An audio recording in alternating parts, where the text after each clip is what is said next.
pessoal, estamos de volta aqui com o nosso podcast da Tasso Conta e hoje a gente vai contar muitas novidades para vocês. Bem, eu gostaria de pedir primeiro para vocês acessarem nossas redes sociais aí. Agora a gente está no TikTok, né? Então a gente também está no Spotify, estamos no YouTube, Instagram, né? Facebook e o LinkedIn, claro, né? Bem, hoje a gente tem um convidado muito especial aqui com a gente, um amigo, né? Cliente, parceiro, né? Uma pessoa assim de um autoconhecimento e de uma transmissão desse conhecimento muito legal. Já agradeço ele por ter aceito aqui o convite da Tasso. José Luiz Galveias, vou chamar de Zé, porque eu não consigo chamar de José Luiz. O Zé trouxe um tema bem legal. O Zé é diretor-presidente da Galvan Construtora Incorporadora, uma das maiores do país, aqui sediado no nosso estado. E o Zé trouxe um tema hoje bem legal, gente. Um medo como ferramenta na vida, nos negócios e na persuasão. E como se relaciona com o mercado imobiliário. O Zé é do mercado imobiliário, né? É criador aí de uma marca, né, forte, uma marca de personalidade aqui no nosso estado. Zé, conta um pouquinho de você, conta um pouquinho do Zé Luiz, né, pra gente entrar aqui nesse tema, né? Fala um pouquinho aí da sua história pra gente. Minha história de uma criança que desde cedo descobriu o gosto pela engenharia, né? Já brincava de fazer casinhas de madeira e tal, e Casa de Madeira foi a nossa primeira empresa. Fizemos muita coisa. Eu não sabia, gente, tá vendo?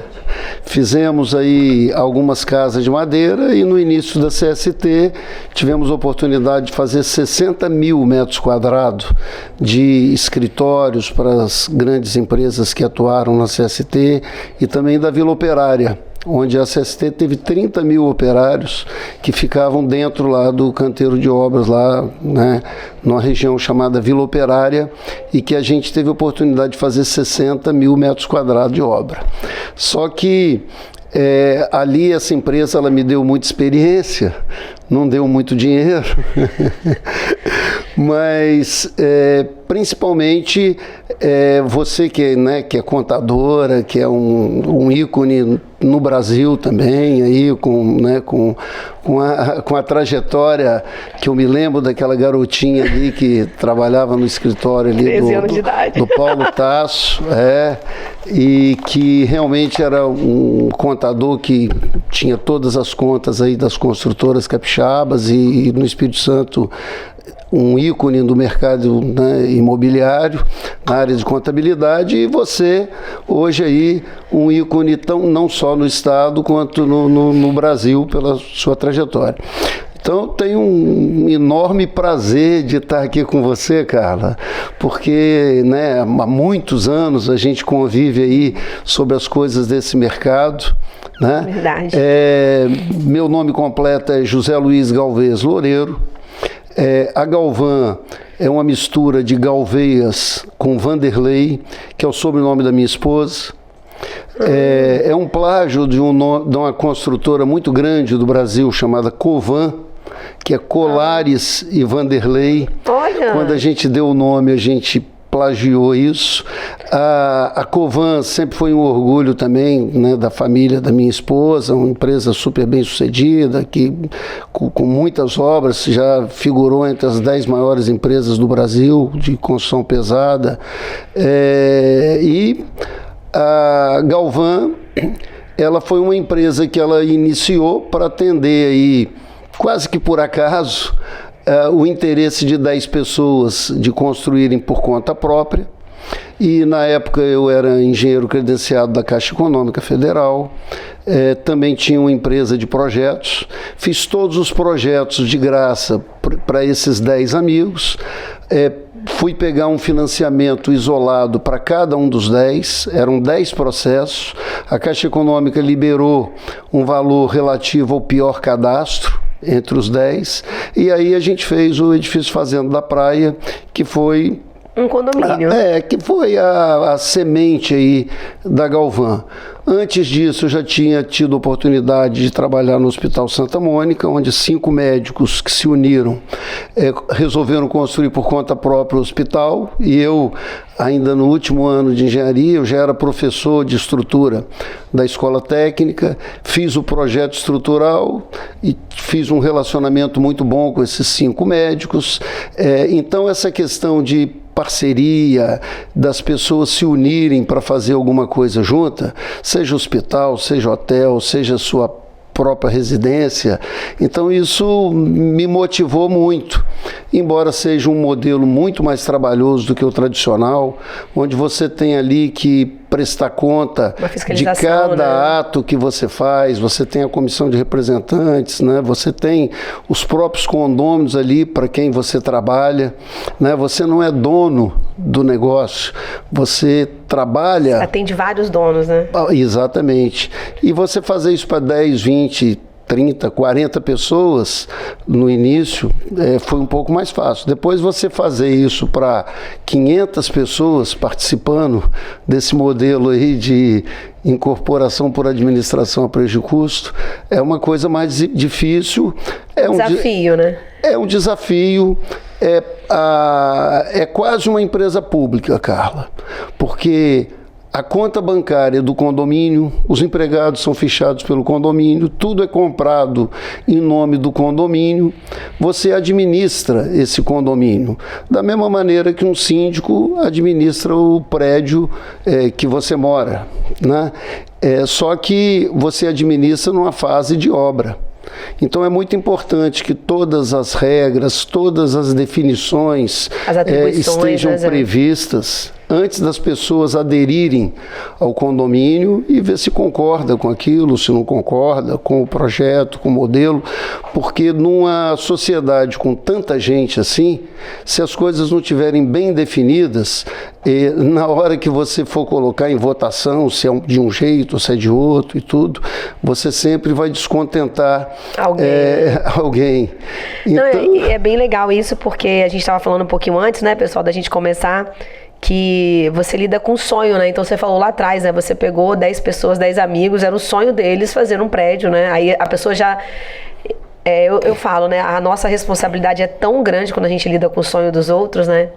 Quando você lida com vidas, né? E você lida com vidas o tempo inteiro, né? Por quê? Porque você, não só as vidas que trabalham para o condomínio, a sua corresponsabilidade sobre todas essas vidas, mas com as vidas que esperam um resultado, né, daquele sonho da casa própria. Claro que tem os investidores, claro que tem todo um grupo também que compra porque confia, porque acredita na marca, e isso, querendo ou não, é um sonho também, porque acreditar na marca é um sonho. Eu acredito, por isso eu invisto, né? Então nem sempre vai ser lá onde eu vou morar, mas vai ser onde eu vou investir, pode ser onde o meu filho vai morar, né? Então é uma coisa bem legal isso, e saber que você passou por várias fases, eu sabia algumas coisas, né, da CST eu já sabia. É muito legal porque as pessoas não conhecem quando elas só julgam e analisam pelo aquele momento que você está vivendo, e não por tudo que você percorreu para chegar até ali. E a sua história é uma história bem bonita, e o fato de você lidar com tanta gente, eu acho que é o que faz você saber se relacionar tão bem. E claro, a gente não pode deixar de lado as oportunidades que você agarrou, né? Porque você conheceu pessoas que foram acreditando no Zé Luiz, né? Porque a gente acredita na marca, mas por trás da marca tem alguém, né? Então as pessoas acreditaram em você. E acho que é por isso que você colocou isso, né? Eu queria entender um pouco, falar um pouco com você sobre esse tema, que eu achei super interessante. Quer dizer, você tá falando de mercado imobiliário, aí você colocou o medo como ferramenta na vida, né? O medo como ferramenta nos negócios e na persuasão. Como que você tá ligando isso, né? O medo com tudo isso e com o mercado imobiliário? Porque na realidade o seu tema aqui é o medo, né? Como é que o medo ele pode ser uma ferramenta para isso tudo? Eu acho que de certa forma todo mundo conhece isso que eu vou falar. Só que às vezes é importante refletir um pouco mais sobre isso. Desde que você nasce, né, você convive com medo. Uma mãe, ela tem aquele receio se ela está amamentando, se o leite dela está fluindo, se não está. Então o medo faz parte das pessoas aí e é uma ferramenta muito forte, né? E que sempre foi usada na política, foi usada em tudo, ainda é usada, né, na política. Mas assim, imagine que quando você é criança, a pessoa fala, não faz isso não, porque senão o capeta vai te atentar. É meio assim mesmo, né? Eu costumo dizer que tem uma voz aqui atrás, ó, você fala, você não quer, a pessoa fala, faz. Exatamente. É assim, olha, não faz isso não por causa do bicho-papão. Então, quando... É mesmo, o bicho-papão vai te pegar. Às vezes, uma mãe, um pai faz isso com o próprio filho sem saber realmente qual é a repercussão disso, como isso vai funcionar no futuro, de ser uma criança que cresce, né, com medo. E a vida inteira medrosa e com medo de tudo. Por outro lado, é uma ferramenta que também deve ser usada. Ela é importante também, por exemplo... Para coragem, para trabalhar a coragem? Por exemplo, se você mora num lugar, se você está na fazenda, se você tem qualquer lugar que você tem determinadas coisas que você quer fazer um medo no seu filho para dar mais segurança a ele. Se você tem um precipício... Para ele não querer correr o risco desnecessário. Exatamente. Então, às vezes, você usa essa ferramenta no bom sentido. Acredito que todo pai, toda mãe usa no bem sentido, mas é interessante refletir em como isso pode repercutir. E o medo existe em todos os mercados, em todas as coisas, como eu dei exemplo agora na família, também na construção civil. Às vezes o construtor, alguém fala assim, olha, já vendeu quase tudo, se você não comprar, você não vai ter mais oportunidade. É mesmo, né? Você trabalha com o psicológico da pessoa, né? Exatamente. Você vai perder a chance? Você faz, e muitas vezes é verdade, e outras vezes não é. Muitas vezes a pessoa não acredita. Eu não acredito que já vendeu tudo, que já formou o condomínio, que não tem mais nada, você reservou alguma coisa e tal, e você não fez isso, né? Então, o medo fica uma coisa automática, né, de quando você tem assim, um bom produto, bem localizado, e a pessoa vai lá e logo se inscreve, né? A gente tem, Carlos, às vezes a pessoa se inscrevendo com 1 ano de antecedência que quer participar daquele de projeto, um determinado né? empreendimento e tal, naquele local e tal. E eu acho que essa inscrição é um pouco por medo.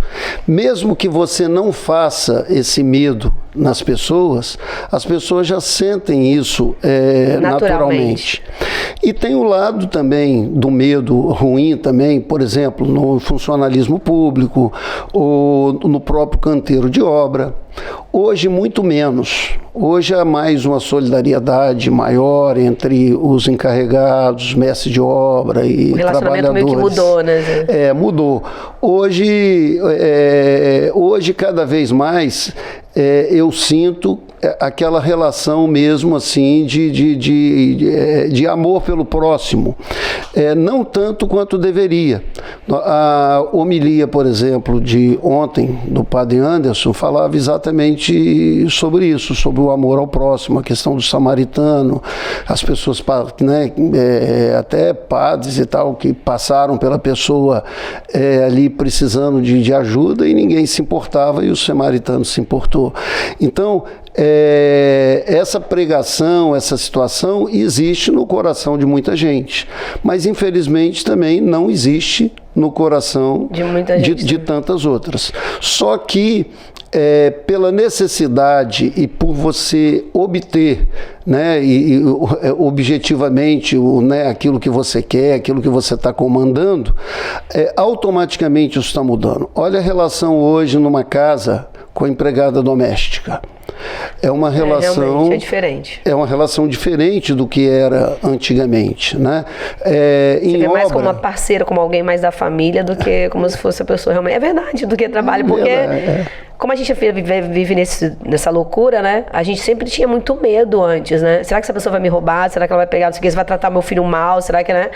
E aí, talvez esse medo fazia com que se tomasse um distanciamento do relacionamento. Exato. E aí isso deu meio que uma invertida, né? E a gente acabou sendo mais acessível para se relacionar de uma outra maneira, para que você tivesse a contrapartida da pessoa em é tipo assim, eu vou dar em troca aquilo que eu posso dar de melhor, que é tratar ela bem, cuidar. Eu falo, por exemplo, com a dona Maria que trabalha comigo hoje, eu falo, dona Maria, a gente precisa de alguém que cuide da gente. Eu uso essa palavra, sabe? Verdade. Cuidado. A gente quer ser cuidado, porque a gente cuida de tanta gente fora de casa. Verdade. Quando eu chego dentro de casa, eu quero que alguém cuide da gente. Eu uso essa palavra. E para que as pessoas cuidem da gente, a gente também tem que cuidar das pessoas, né? A gente tem que ter essa sensibilidade de saber que a pessoa é igual a gente. Você pode ter tido mais oportunidade na vida, você pode estar numa posição melhor, mas as pessoas são iguais. Então, não tem por que você tratar um ajudante de obra, uma pessoa ali que faz o serviço doméstico, ou alguém de maneira diferente. Tem que acreditar, né? Os iguais, desiguais, né? O pessoal não fala assim, tratar os iguais, iguais, os desiguais, desiguais, né? A gente não pode ser nessa lógica. Mas eu achei bem interessante, quando você falou, né, o medo como ferramenta, você foi falando, eu fui pensando, né? Usar o medo para vender também pode ser uma estratégia das empresas, né? Para persuadir, né? Por isso você colocou o tema na área imobiliária, né? A gente está com um desenvolvimento muito interessante aqui no Espírito Santo agora, né? Eu acho que no Brasil, eu ando um pouquinho por aí, então assim, as pessoas estão saindo dos grandes centros, né? Assim, eu não quero morar mais em Vitória, naquela correria de trânsito, eu quero morar, sei lá, lá em Domingos Martins, eu quero morar em Guarapari e vim pra cá todo dia pra vir trabalhar, ter um ponto aqui em Vila Velha, mas na quinta-feira eu quero voltar pra lá porque eu consigo trabalhar lá de casa, entendeu? Eu quero ter um sossego maior. Você acha que esse medo que aconteceu agora com a pandemia no mercado imobiliário foi o que fez com que as pessoas se afastassem daquilo ali e priorizassem mais a qualidade de vida e aí começaram a investir no mercado imobiliário ali delas de outra forma?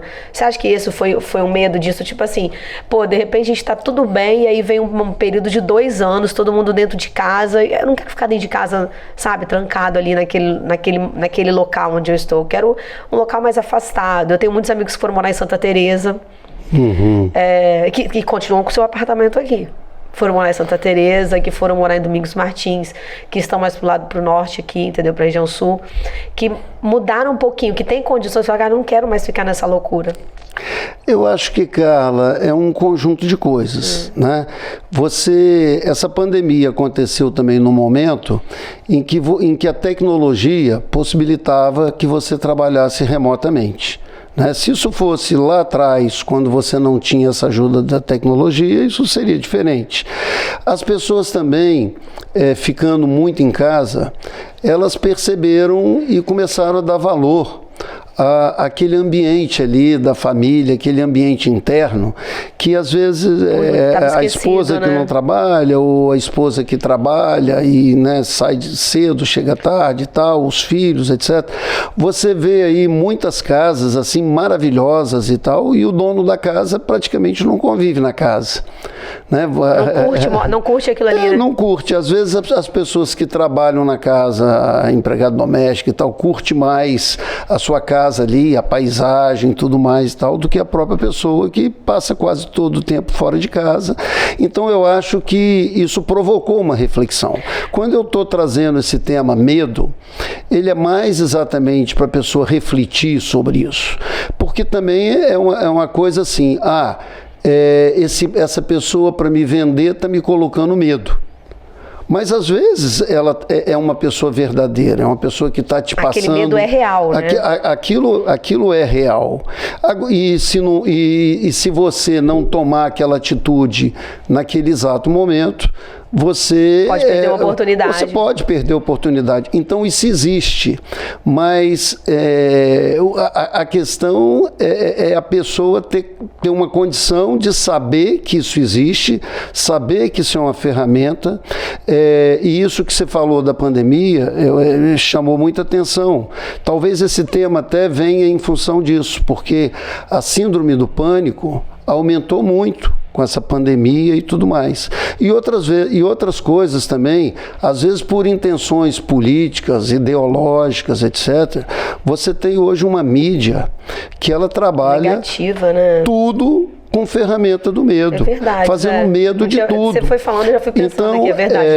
Tudo provoca um medo na gente. E essas pessoas que não têm afinidades com outras coisas, ou que não mede ainda, que não está ali na mídia social e fica preso a essa mídia convencional, ela foi tomando medo de tal maneira que eu vi até um exemplo, né, em casa, com um parente próximo, quando eu senti ali um início de uma síndrome do pânico, quando uma pessoa que foi à igreja e de repente telefonando, né, para que alguém buscasse ela na igreja e não conseguindo falar, porque nem toda hora que você liga para uma pessoa e tal, a pessoa entrou em desespero e tal, mas por que não andou sozinha então ali da igreja até provavelmente eu devia fazer a isso casa? antes. Não era nem muito longe. Ah, não, mas o mês de assalto, está tendo muito assalto, está tendo muito isso, está tendo muito aquilo.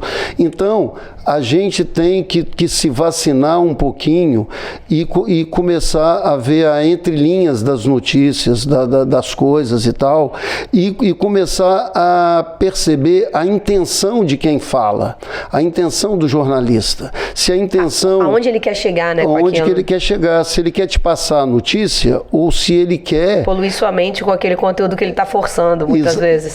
Exatamente. Então, é nesse sentido todo. E quando eu falei a repercussão disso na construção civil, você tem esse lado comercial, que é um lado importante a ser observado, robusto, né? Mas você tem o lado da própria produção no canteiro de obra. Quando eu comecei a trabalhar, assim, o meu primeiro emprego foi na Encol. E a Encol, a estrutura de uma obra, tinha uma figura que era chamado capataz. Olha bem, você assinava... Capataz é de fazenda, né? Mas tem uma outra visão, né? Capataz é na época dos escravos, é verdade isso? É verdade isso. E o que era o capataz na Encol? Era o encarregado dos ajudantes da equipe de concretagem. Tá certo? E a coisa, assim, eu me lembro, era uma coisa assim, meia ferro e fogo. Era ameaça em cima de ameaça.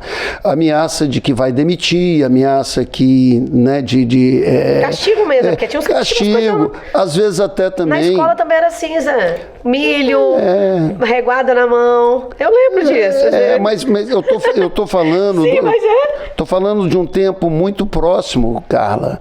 Entendeu? Então, assim, hoje, o espírito da solidariedade, ele tem que ser a toda hora questionado.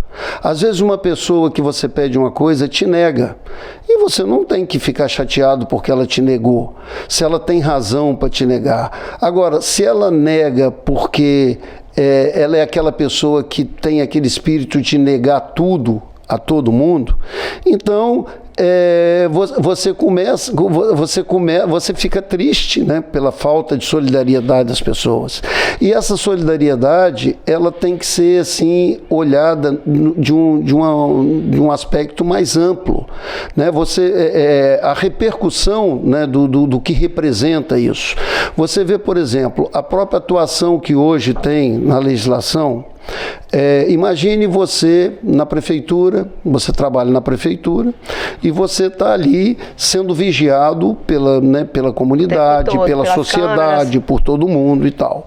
Se você cruzar os braços e não fazer nada e fazer com que um projeto leve aí 1 ano, 2 anos para ser aprovado, será que isso é um espírito de solidariedade? Será que passa pela cabeça dessa pessoa que ela está deixando de empregar não sei quantas famílias? Que ela está prejudicando a vida de um ajudante de obra, de uma pessoa lá na frente da comunidade onde ela está inserida, inclusive. Que não tem alternativa, né? Será que a pessoa tem sensibilidade para saber que o dinheiro que gira nessas comunidades mais carentes é um dinheiro advindo da construção civil, do comércio, mas muito da construção civil? Aquele dono daquela lanchonetezinho, daquele barzinho ali, desses bairros mais pobres, eles vivem do dinheiro que circula lá, que vem da construção civil. Sim. Será que tem sensibilidade para saber que tudo na vida é troca? Quando uma pessoa que tem poder aquisitivo compra um apartamento, ele está colocando aquele dinheiro dele e dividindo aquele dinheiro com tantos trabalhadores, com tantas empresas, com o próprio Estado em termos de imposto e tudo mais. Então, é aquele negócio assim, é você olhar uma padaria e pensar o seguinte, o dono dessa padaria está se dando muito bem, está ganhando muito dinheiro, e você ter aquele pingo de inveja de que você que poderia ter tido a padaria. E olha, você não teve a atitude que ele teve. Mas olha outra visão. Poxa, que maravilha ter uma padaria aqui perto de casa, eu vou ter o pão. O que você precisa? Você precisa o pão. Se você está disposto a trocar o seu dinheiro, que é uma coisa, né, que todo mundo valoriza, pelo pão, ou pelo leite, ou pela farinha, ou pelo que você quer dizer, você só troca o seu dinheiro por alguma coisa que é para você mais importante naquele momento do que aquele dinheiro, seja um serviço, seja um apartamento, seja isso, seja aquilo. Então, se a comunidade toda tiver uma solidariedade de fazer o dinheiro girar, o dinheiro circular, realmente está fazendo um bem social enorme. E qualquer atitude para reter isso, para dificultar com que o dinheiro circule, você está prejudicando o município, o Estado, a União, as pessoas, o trabalho e outra coisa. Às vezes a pessoa pergunta, por que inflação? Inflação é pessoas, é mais dinheiro circulando, é mais pessoas com capacidade de comprar do que produtos existentes a serem consumidos. Então, o balanceamento disso, que é a oferta e a procura, é que faz uma economia estável. Então, as pessoas não precisam ser economistas, não precisa... para entender disso, né? Para entender disso, mas é uma questão de se perguntar e se colocar no lugar do ajudante, do prefeito, da sociedade, que criam da vizinha. Toda essa... Qual é o nosso problema hoje, né? Se a gente pensar em mercado imobiliário, que é o que a gente faz, né? Onde a gente trabalha, você como empreendedora e eu como contadora, é que o que as pessoas não enxergam é que não é saudável para ninguém você criar tanto dificuldade legislativa ou para empreender ou para adquirir. Exatamente. Né? Porque você vai ter dificuldade de investimento, você vai ter um investimento alto, né? E é muito melhor você girando mais, circulando mais aquilo, porque você realmente você muda a vida das pessoas, né? Os empreendedores imobiliários mudam a vida das pessoas. E se eles enxergassem isso dessa forma, Zé, no vídeo que eu fiz da Tasso, lá dos 20 anos da empresa, o texto que a gente fez foi assim: a gente muda a vida, porque empreender é mudar a vida, porque você está mudando a vida de alguém, seja na hora de adquirir, ou seja na hora de construir, você muda a vida de alguém. Exato. E a Galvão tem um slogan muito legal, porque na realidade vocês têm prédios que vocês querem gerar o conforto das famílias ali. Então, é um padrão, o pessoal passa na frente, esse prédio é da Galvão, porque você já sabe que ele tem piscina, que ele tem quadra, que ele tem uma estrutura de lazer, para você saber que enquanto ele está em casa, ele tem que ter aquilo como se fosse o melhor momento da vida dele, né? Então, a qualidade de vida tá lá nos seus outdoor, né? Qualidade de vida, felicidade, tem sempre crianças rindo, soltando pipa, famílias, e assim, e querendo ou não, é o medo que você falou, né? Você usa de forma positiva, né, um medo para que a pessoa empreenda ou adquira o imóvel para gerar mais qualidade de vida, né? Perfeito. Então, a sua qualidade de vida pode melhorar se você adquirir o empreendimento Galvão. Não estou falando, meus clientes vão me bater aqui que eu vou propaganda para Galvão. Mas não é só assim, ó. A sua qualidade de vida pode mudar se você adquirir o empreendimento Galvão, porque aqui você vai ter como se você estivesse numa casa, né? Só que num condomínio. Cara, é importante do ponto de vista assim, o que você traz para o condômino que vai morar ali. Agora, olha como que esse condômino ele pode se satisfazer dele saber que quando ele investiu ali na produção de um apartamento, o que ele gerou, aonde que o dinheiro dele foi, o que o dinheiro dele alcançou. É diferente quando o governo, né, no overnight, etc., tudo que você depositava no banco, todo o dinheiro que tinha, ele ia para financiar o governo, né, e às vezes o dinheiro ser usado... Não era devolvido como a gente achava que deveria ser. Como achava que deveria ser. Agora, você pegar o seu dinheiro, ou a gente se unir em 20, 30, 40 pessoas e pegar nosso dinheiro, em vez de colocar no banco e o banco aplicar da maneira que quiser, você aplicar ali numa obra mesmo que você está fazendo, criando um emprego, criando, né, e bem-estar, né? Criando bem-estar, criando tudo. Agora, esse aspecto aí que você falou, eu acho que ele parte do início, como a Galvão começou. Porque a gente não fez um prédio para vender. O primeiro prédio em condomínio fechado. A gente fez um prédio para que a gente tivesse nosso apartamento e morasse ali.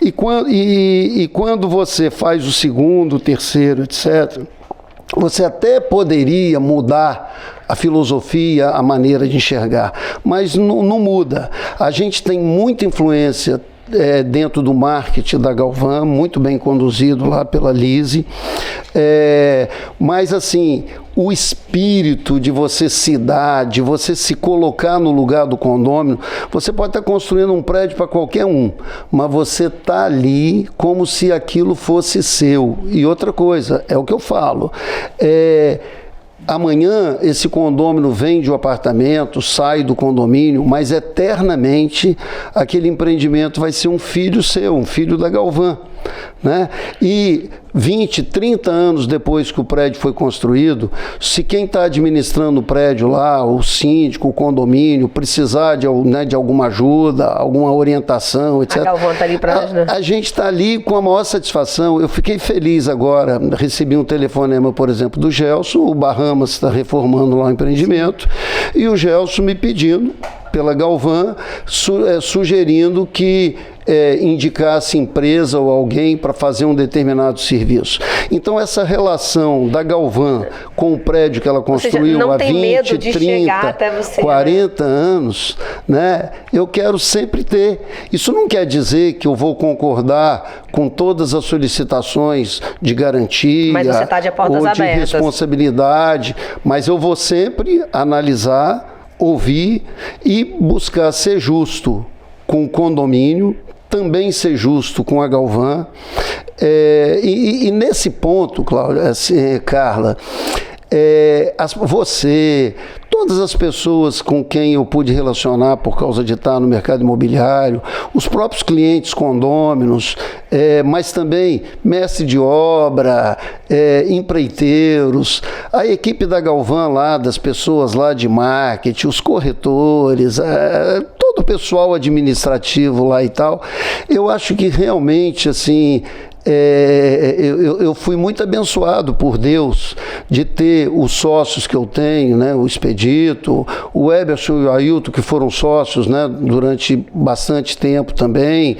Eu vejo agora um Sancler, né, diretor de obra, as últimas 6 obras da Galvão, assim, um pouquíssimo pós-obra ou pedido de atendimento. Então, eu sinto que existe amor ali entre as pessoas. Esse espírito de solidariedade existindo dentro da empresa, ele tende a se propagar para os nossos próprios condomínios. Você tem a relação com a comissão de representantes, você tem a relação com os condôminos nas assembleias, você tem a relação no cartório de registro de imóveis, você tem a relação com a prefeitura, você tem a relação com a comunidade de uma maneira geral, e você se coloca ali aberto, ouvindo a todo, apoiando eventos também. A Simone estava falando. Sociais. A Simone Clay estava falando, né? A dificuldade de você ser líder no mercado de hoje, né? Tem tudo a ver com o que você falou aí agora, né? Você promover crescimento de pessoas jovens dentro da empresa, porque eu sei que tem pessoas que estão lá há muito tempo, né? Essas pessoas cresceram, entenderam o espírito, né? Se identificaram com ele, porque eu acho que é isso. Não tiveram medo ou usaram o seu medo para progredir na vida lá dentro e vestiram a camisa da empresa, atendendo aí os seus anseios, né? E estão lá assumindo cargos hoje, estão dentro da empresa. E isso é uma coisa muito do que a gente quer, né? Do que a gente quer, acho que é isso. A gente não pode... Eu estava falando antes um pouquinho, a gente não pode fazer nada obrigado, né? E tem que fazer bem. Ser empreendedor no Brasil não é uma tarefa fácil. E ser empreendedor no Brasil, eu sempre digo, a gente lida com medo o dia inteiro. Você tem medo de ser fiscalizado e o fiscal implicar com você por uma coisa, sabe, que você podia ter resolvido facilmente, de repente por um erro, né? E a pessoa já vai com um instituto punitivo, igual antigamente era assim. A fiscalização batia dentro da empresa e o cara ele tinha que pegar alguma coisa, não importa o quê, né? Eu lembro que os fiscais iam na empresa, hoje em dia tá tudo pela internet, tudo online, mas ia e já chegava assim, cara, já botando medo com aquele documento, notificação, você tinha que assinar. E qualquer coisa que a gente falava, você já ficava com medo dele levar para outro lado. Entendeu? Uhum. E da mesma forma que... E você falou uma coisa, né, no início. Tudo na vida a gente tem um medo por trás, né? Você vê, então para você ser empresário, você tem que fazer tudo certo, porque senão você pode ser acusado de alguma coisa que você não faz, né? Carla, e veja bem, você foi no ponto aí, porque quando a gente terminou essas obras que eu me referi na CST, a gente foi fiscalizado e na época o INSS apurou um valor lá a ser pago, que era o valor que tinha sobrado de lucro de todos esses 60 mil metros quadrados de obra. E eu, com 20 e poucos anos, sem experiência administrativa, porque infelizmente o curso de engenharia, ele na época, talvez hoje um pouquinho diferente, mas na época não preparava empresário, preparava engenheiro para ser... Ainda é a mesma coisa, prepara engenheiro para ser só empregado. E depois você, quando entra, né, no mercado, aí você se depara aí com a figura do contador, com a figura da administração, etc. Então, acabando que eu sendo fiscalizado, tinha aí um valor para pagar, e a gente tinha aquele valor, que era o lucro da empresa. Então, com muito aperto e com muita dor no coração, todo o lucro a gente pagou ali, sem buscar um advogado, sem contestar, medo, sem ver se a fiscalização... Não, se estava certo ou se estava errado. É porque você está muito novo e você dá uma autoridade às autoridades, assim, olha, se o fiscal apurou isso, o fiscal está certo, o contador está errado, etc. Mas você começa a verificar que você é um pouco refém do contador. Porque quando acontece isso, você fala, então meu contador está errado. Então, eu não pedi para ele fazer nada errado, mas o que ele fez errado implicou que todo o meu lucro foi por água abaixo. Então isso me causou assim uma tristeza, uma situação assim, eu decepcionado, eu perdi uma oportunidade na vida, não vai ter outra CST, né, etc e tal. Então eu passei por um tempo assim, até curar um pouquinho essa ferida de tudo que aconteceu, mas é importante quando você cai... Porque você se dedicou muito, né, naquilo, né? E aí quando você vê o resultado, esse resultado ele foi por nada. Exatamente. Foi perdido por nada. Cara, a gente trabalhava de 5 da manhã à meia-noite com aquele sentimento que o dia não foi suficiente para fazer tudo que precisava. A gente passou aí de 12 empregados para 1.000 empregados no espaço aí de 2, 3 meses. A gente fez assim, quase todo o canteiro de obra da CST a gente fez com essa empresa. Então, e eu com 20 e poucos anos de idade ali, né, já tinha um espírito empreendedor, mas sem preparo. Então, a gente tem espírito empreendedor, não tem medo de arriscar, e a gente de repente não toma os certos cuidados que a gente deveria, porque a gente é muito novo. É porque a gente não aprendeu no nosso estudo a tomar esse cuidado. Então eu sempre falo, chamo a atenção das pessoas que estão empreendendo para ele dar importância à questão tributária, à questão administrativa. Quantas empresas aí aparentemente estão muito bem, mas na primeira fiscalização que sofre, a empresa acaba, não é verdade? Então... Não fez o dever de casa, né? Eu acho que o curso de engenharia, falta isso no currículo, e outros cursos também, medicina também. De onde vem muitos empreendedores, né? Eu acho que uma base aí de administração... De empreendedorismo de mesmo, direito, deveria ter uma matéria de empreendedorismo. De empreendedorismo, alguma coisa assim nesse sentido, né? Mas aí, veja bem, o medo, eu tô meio ojeriza, assim, eu não quero saber de empresa. A dependência que eu vou ter de um contador, e eu não tenho capacidade de analisar o contador. Quando o fiscal analisar e ver que o contador errou, quem vai pagar a conta sou eu. Então, assim, eu falei assim, eu vou trabalhar como engenheiro autônomo. Então, as primeiras obras da Galvani, esse modelo de condomínio fechado... Você era autônomo. Foi Zé Luiz, engenheiro autônomo, que assim a gente fez o Fazenda da Praia, o Saint-Pierre a gente já fez com uma estrutura administrativa ali do Expedito, mínima, com o grupo dele, etc. A gente foi contratado para fazer os projetos e administrar a obra, né? Mas a administração mesmo ali, da parte toda contábil, administrativa e tal, era do grupo lá, do Expedito, do Carlos. E olha que esse medo fez que você se estruturasse, né, Zé? Porque é o que você falou aqui, né? Você usou isso como uma ferramenta para poder evitar problemas, né? Então, tipo assim, eu passei por isso, não quero passar de novo. Então, isso para mim vai ser uma ferramenta que eu vou usar para poder aprender como lidar com as coisas agora, mas, ô Carla, você que é contadora, veja como é que é difícil o pequeno empresário que está começando. Ele tem que contratar um escritório de um contador que tem 2.000 empresas cuidando. Será que ele é cuidado da maneira devida?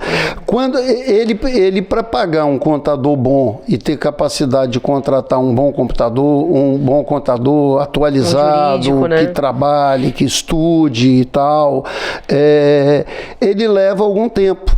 Então, nesse ponto aí, eu fiquei bastante tempo trabalhando como engenheiro autônomo, fazendo condomínio fechado, até que um contador falou assim, Zé Luiz, você está pagando imposto demais trabalhando como autônomo. Vamos abrir uma empresa de novo. Você tem que criar a empresa.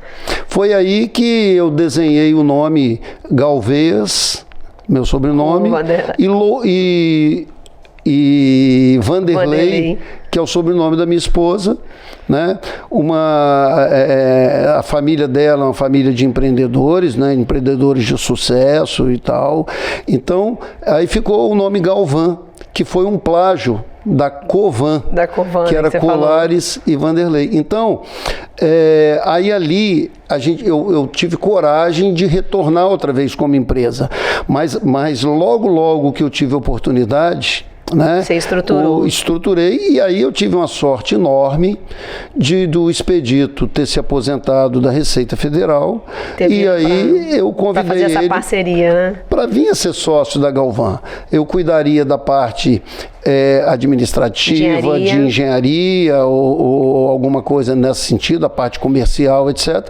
Mas eu tinha por trás de mim alguém com um vasto conhecimento na área contábil. Né? Te dava uma maior segurança para você poder tocar a obra e alguém tomar conta da empresa. E uma pessoa com currículo invejável, né, que passou por vários cargos, aí implantou computador do Exército, fez concurso, passou na Receita Federal, se aposentou da Receita Federal, né? Fez um grupo de condôminos e me convidou para administrar, para ser o engenheiro ali da obra e fazer junto com eles. Então, são sortes também que a vida te dá. E você, desde criança... Abraçou, né? Desde criança, você vai elegendo ídolos, né? Em cada momento da sua vida, seja um ídolo porque ele é jogador de futebol, porque ele é atleta, porque ele é isso, porque é aquilo. E é importante que exista sempre a construção desses ídolos, como o Expedito sempre foi um ídolo. Depois é claro que existe alguma divergência de um ponto, do outro ponto. Ele é menos comercial. São diferentes, né? Né? Ele não tem o tino comercial que você tem, por exemplo, mas vocês juntaram conhecimentos. Hoje o filho dele, né, o Sancler, né, seguindo ali na linha, né, junto com ele e tal, as coisas vão mudando na empresa. Você vê a troca, né? O seu foi para a área de financeira e o dele foi para a área de engenharia. Mas a semente disso tudo, então é uma trajetória de vida com muito aprendizado, mas eu acho que talvez um dos mais importantes seja o respeito às pessoas, ao ajudante de obra, a pessoa que faz o cafezinho, ao pedreiro, ao ajudante, você valorizar cada coisa. O que você faz é muito importante, mas você não sabe assentar um tijolo. e você precisa de que o tijolo seja assentado. Então, cada um tem uma importância enorme, ninguém tem mais importância que ninguém. E quando você consegue colocar isso dentro da filosofia da sua empresa, e principalmente quando a sua empresa não é uma empresa para vender alguma coisa para alguém, é uma empresa para formatar alguma coisa e atrair as pessoas para isso que você formatou, e você, junto com essas pessoas, construir e atender o objetivo de cada um. E o objetivo é que as pessoas tenham sua unidade, seu apartamento, ou façam seu investimento. O objetivo do pedreiro é ter aquele sustento ali, aquela receita ali para levar a coisa para sua casa. E todo mundo fica muito feliz também quando faz bem feito, né? Ele também deve olhar para aquela parede e falar, cara, ela está no prumo. E ele também tem a casa dele para construir. Sim. Ele tem a família dele para cuidar. Então, quer dizer, para mim, a sociedade é isso, é cada um dando um pouquinho daquilo que a vida te preparou, né? Você teve sorte de nascer numa situação, fazer um curso de engenharia e seguir e aprender alguma coisa, estudar. A outra pessoa não teve essa oportunidade, mas ela tem a oportunidade dela, né? Como uma pessoa viva, como uma pessoa que tem que ter suas alegrias e seja o futebol, no meio onde ela está, ela cria as oportunidades dela, né? Então as pessoas têm que a todo momento buscar a felicidade. E o medo, que é uma ferramenta milenar, que é uma ferramenta muito usada, ela tem que ser pelo menos conhecida, né? E questionada sempre. Ô, Zé, mas vou te falar, de vez em quando é bom os empresários ter medo aí, tá? Porque sem medo, com medo já faz um monte de coisa errada, sem medo então, meu filho. Não, mas é porque o medo ele tem que ser trabalhado em todos os aspectos. Quando você falou aqui persuasão, relacionamento, ferramenta, eu acho que é isso. Foi até interessante, porque assim, a gente precisa de ter um pouco de... Eu vou linkar o medo com respeito, tá? Perfeito. A gente precisa ter um pouco de respeito pelas coisas. Então, eu vou linkar esse medo para esse respeito. Quando você fala, eu preciso... Porque a gente não sabe como que as pessoas estão quando elas estão no trabalho. Perfeito. Então, dentro de um canteiro de obra que eu já fui muito e vou muito ainda, você não sabe o que aconteceu na vida daquele cara, que ele está ali com você. Você não sabe, bicho, se aconteceu, sei lá, se ele viu alguém ser esfaqueado lá na casa dele, se alguém infartou, se alguém tá passando muito mal, se a mulher dele tá com um câncer na vida e um estado... Você não sabe se o filho dele tá usando droga, você não sabe o estado mental das pessoas. Exato. Então, o respeito pelo próximo em locais como um canteiro de obra, por exemplo, não é... Ele leva você a esse medo, que é de você ter a distância e o envolvimento necessário para que as pessoas saibam conviver, Zé. E às vezes as pessoas não param para pensar nisso. E esse medo, ele acaba gerando um respeito. Por quê? Eu tenho um cliente lá em Minas, interior de Minas, Niltinho, e ele já quebrou uma vez. Ele fala assim, em uma outra atividade, hoje ele é construtor, né? Ele já quebrou. E ele fala, Carla, por quê? Porque eu não tinha contador, meu contador, eu achava que ele... tipo assim, ele é um cara que ele não tem muito estudo, mas ele tem uma sagacidade para vender, ele sabe aquela pessoa do negócio assim que vende?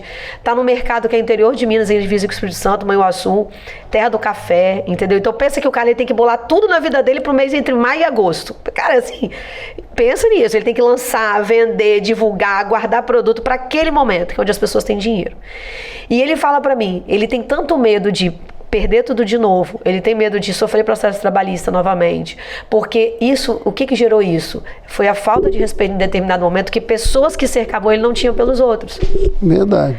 Então, acho que é isso, acho que o medo, ele traz pra gente um respeito, que às vezes ele tem que estar inserido nas nossas relações pra gente ter sucesso, pra persuadir de forma correta, não persuadir na opressão, igual você falou, na pressão e na enganação. Persuadir de forma correta. Então, assim, você falou uma frase muito legal, né? Você quer ter isso? Então, olha, não perde essa oportunidade. Isso é uma forma positiva. É uma forma, até, vamos dizer, bonita de você persuadir. Não de você ludibriar a pessoa, usar aquilo. Porque é o que você falou, nesses 2 anos, as pessoas realmente, elas perceberam o quanto elas perdem a chance de aproveitar certas coisas. Foi esse momento, 2 anos dentro de casa. Tudo depende, né? Aí... quando esse argumento ele é mentiroso, aí ele é condenável. Exatamente. Mas esse argumento nem sempre é mentiroso, né? Às vezes ele é verdadeiro. Mas o medo realmente ele é necessário, né? Sim. Você tem que fazer medo numa criança dela não entrar no precipício, dela não pegar numa faca molada, não ir para água sem ter cuidado com a água. Pra água. Só que assim, o que eu chamo a atenção aqui, e a razão desse tema, é para as pessoas questionarem quando tiverem esse sentimento de medo envolvido na questão. Tá? Se esse medo realmente ele tem sentido de ser, se esse medo é uma precaução, por exemplo, tudo bem. Se esse medo... Ele não pode ser restritivo, né, Zé? Esse medo ele não pode ser uma ameaça. Exatamente. Ele não pode te restringe ser... a viver, a fazer, né? Exatamente. Então, é que as pessoas passem a refletir o que representa o medo, o que é essa questão do medo. O que o medo pode fazer com a pessoa, né? Essa síndrome do pânico, uma série de coisas hoje que aumentou muito, depressão e tudo, é o medo. Olha, nada melhor para o ser humano do que uma expectativa de um dia melhor amanhã, de uma expectativa de futuro, uma expectativa de fazer o bem maior para alguém, né? E de fazer o bem, né? De você estar inserido no contexto ali de uma maneira positiva. E a solidariedade, ela é fundamental nisso. Por exemplo, eu quero que um engenheiro da Galvan, um encarregado da Galvan, seja amigo dos empregados. Trate-os bem. E pelo preparo, pelo estudo que um engenheiro teve, que as pessoas tiveram, que eles possam até ser um consultor, né? Eu não digo assim que todo mundo vai levar seus problemas para o engenheiro. Também nem todo mundo tem esse perfil, né? Mas, exatamente. Mas assim, o ambiente de trabalho ele tem que ser um ambiente amigo, ele tem que ser um ambiente cortês. Você tem que controlar a produção, você tem que cobrar pela coisa certa, pela execução perfeita, mas você tem que fazer isso com respeito ao trabalhador, ou seja, o trabalhador ele tem que ter prazer em fazer bem, para ele se sentir bem, né? Para fazer direito, né? Se sentir bem pelo que ele fez. Porque ele pode estar ali, ele pode estar ali desanimado, triste, né? Angustiado para acabar logo aquele dia, enquanto ele poderia fazer muito bem, ele tá ali, como você diz, né? Botando a lajotinha lá uma em cima da outra, o bloquinho lá em cima do outro, mas bem, sabendo, sabe? Quando você olha para aquele negócio e fala assim, pô, que legal que ficou isso aqui. Nossa, é muito bom ter esse tema. Me surpreendeu, tá? Vou dizer para você que eu falei com a Kézia, né? Kézia fica sempre aqui ouvindo tudo. Eu falei, Kézia, o que tema é esse? Mas aí depois você vê que a gente falou, né? Você vê, a gente relacionou medo com oportunidade, relacionou medo aí do mercado imobiliário, relacionou medo com persuasão para venda, relacionou medo com coragem, né? Então, assim, muito legal. Você trouxe um pouco da sua experiência de vida, falou dessa questão, você vê, a gente nem parou para pensar, né? Que a mãe e o pai da gente falam o tempo todo quando a gente é criança e sempre usando o medo. Filha, a água não tem cabelo, hein? Você vai se afogar. Não é assim que eles falam, exatamente. Né? Desse jeito. Desde brincando de criança, é assim. E fazer um contraponto do medo com a expectativa das pessoas. Quem é que não tem a expectativa de receber um elogio, de ser reconhecido, né? Custa alguma coisa você virar para um pedreiro, para um ajudante, para uma pessoa, falando, poxa, mas que parede bem rebocada, que legal, que coisa bem feita. É claro que você tem que falar quando não tiver bem rebocada, que tem que ser consertada. Mas quando tiver também tem que falar. Mas você tem que falar. E quantas vezes a gente lembra, Carla, nós mesmos, eu estou dizendo eu mesmo, de dar esse reconhecimento. Às vezes você reconhece até intimamente. Poxa, que legal, que ficou bem feito, ficou bacana, como essa pessoa se dedicou e tal. Mas você não falou para ela. Você não externou para ela. E eu não estou dizendo que eu faça isso, mas as pessoas precisam disso, entendeu? Né? Mas eu acho que a gente tem que falar que a gente, né, eu e todos nós, temos que nos vigiar para elogiar as coisas que tem que ser elogiado e principalmente ressaltar aquilo que tem que ser valorizado. E Reconhecimento, né? E reconhecer que o medo é necessário, ele é importante em muita coisa, mas ele tem tantas nuances, o medo. O medo ele pode ser por precaução, por bondade, ele pode ser por maldade, né? Você faz a pessoa ficar pode com medo de alguma coisa, né? E aí, a vida é isso, é você realmente assim procurar se cercar das pessoas assim que, né, que te fazem bem. Às vezes você não tem jeito, às vezes é da família, é um convívio e tal, e tudo que você quer fazer de bom e tal, a família vem com o lado negativo para te colocar do lado negativo e tal. Parece que ela não quer que você evolua. Mas é porque, não, sabe o que é? É que isso era uma estratégia equivocada. Que a família... É verdade. E por momentos diferentes. A gente tá em 2022. Há 20 anos atrás, no anos 2000, eu me formei em 98 na faculdade. Há 30 anos atrás, a forma que os pais viam de encorajar a gente era botando medo. Pois é. Era sempre assim. Você não vai conseguir porque você não faz isso. Você não vai conseguir por causa disso. E era sempre, você sempre negativava primeiro. E você falou um pouquinho aqui quando tinha o capataz, uma outra situação, mas era assim. Você impunha uma certa autoridade e medo para que porque você tinha a imaginação, era assim, de que fazendo isso você encorajaria a pessoa a fazer algo diferente, a seguir em frente, a vencer. E isso causou muitos traumas para muitas pessoas durante um período. Muitas pessoas. E quem realmente isolou aquilo e conseguiu, que você falou também no momento, você precisa saber enxergar a verdadeira intenção, que pensou, pô, o meu pai, minha mãe, meu amigo, meu chefe, sei lá, estão fazendo isso comigo porque eles querem que eu vá à frente, seguiu. Quem achou que era maldade, que era, sei lá, inveja, que era perseguição, uma coisa assim, ficou para trás. É verdade. Né? Então, assim, a gente precisa entender que o mundo hoje é diferente. Né? Por isso que eu achei legal. Nossa, que bom, Zé. Zé, eu queria que você falasse, assim, pra gente finalizar, para as pessoas, né? E assim, ele vai falar para vocês mesmo, toda essa experiência, esse arcabouço todo de vida que você tem, o que as pessoas precisam hoje analisar quando outras chegam para elas para tentar colocar medo para conseguir algo? Você falou num pouquinho da sua fala aí, questão da maldade, né? Então, se você pudesse dar um conselho para as pessoas, né? Assim, porque você tem experiência de vida, você passou por diversas fases profissionais e com certeza pessoais, né? Porque, como a Josi falou aqui, né? O mundo não é perfeito, a gente erra, né? Verdade. E aí, que conselho você daria, né? Que dica você daria para essas pessoas? A dica é você lembrar daquela fábula dos caranguejos na cesta, né?